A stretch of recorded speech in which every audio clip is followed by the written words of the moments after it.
की सियासत में 2027 का चुनाव अब धीरे धीरे अपने असली रंग में आता हुआ नजर आ रहा है और इस बार मुकाबला सिर्फ सीटों का नहीं बल्कि नैरेटिव की सीधे लड़ाई बनने जा रहा है।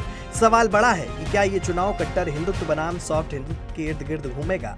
एक तरफ योगी आदित्यनाथ के नेतृत्व में बीजेपी पूरी तरह आक्रामक मोड में नजर आ रही है।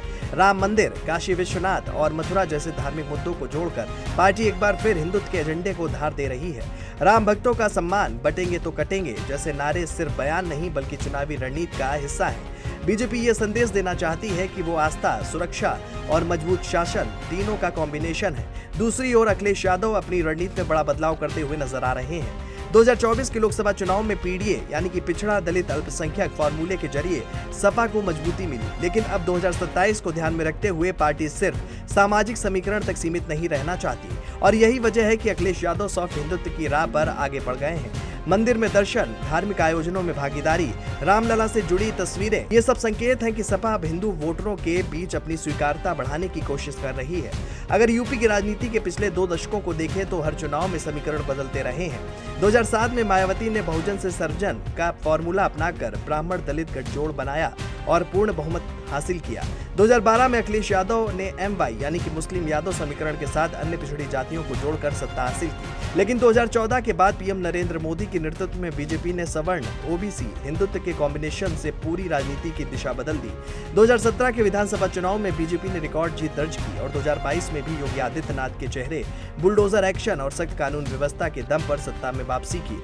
बुलडोजर बाबा की छवि ने बीजेपी को मजबूत पहचान दी है। हालांकि 2024 के लोकसभा चुनाव में OBC वोट बैंक में कुछ हद तक बदलाव देखने को मिला, जिससे ये संकेत मिला कि बीजेपी को अपने कोर वोट के साथ साथ नए समीकरणों पर भी काम करना होगा और यही वजह है कि बीजेपी अब 2027 के लिए दोहरी रणनीति पर काम कर रही है। एक तरफ हिंदुत्व का मजबूत नैरेटिव और दूसरी तरफ विकास, इंफ्रास्ट्रक्चर और वेलफेयर योजनाओं का जोर। अयोध्या का राम मंदिर, काशी कॉरिडोर, महाकुंभ जैसे बड़े आयोजन और जेवर एयरपोर्ट जैसे प्रोजेक्ट, इन सभी को पार्टी आस्था विकास के मॉडल के तौर पर पेश कर रही है। वहीं सपा के सामने सबसे बड़ी चुनौती संतुलन बनाने की है। अगर वो खुलकर हिंदुत्व की राजनीति करती है तो उसका पारंपरिक मुस्लिम वोट बैंक प्रभावित हो सकता है और अगर वो सिर्फ पीडीए पर फोकस करती है तो हिंदू वोटरों में उसकी पकड़ कमजोर रह सकती है।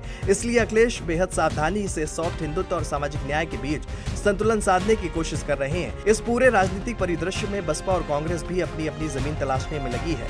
मायावती की बसपा दलित वोट बैंक को फिर से मजबूत करने की कोशिश कर रही है, जबकि कांग्रेस युवाओं और रोजगार जैसे मुद्दों को उठाकर अपनी भूमिका तलाश रही है। लेकिन फिलहाल सीधी टक्कर बीजेपी और सपा के बीच होती हुई नजर आ रही है। राजनीतिक जानकारों का मानना है कि 2027 का चुनाव विकास बनाम सामाजिक न्याय से आगे बढ़कर पहचान और आस्था की राजनीति का चुनाव बन सकता है।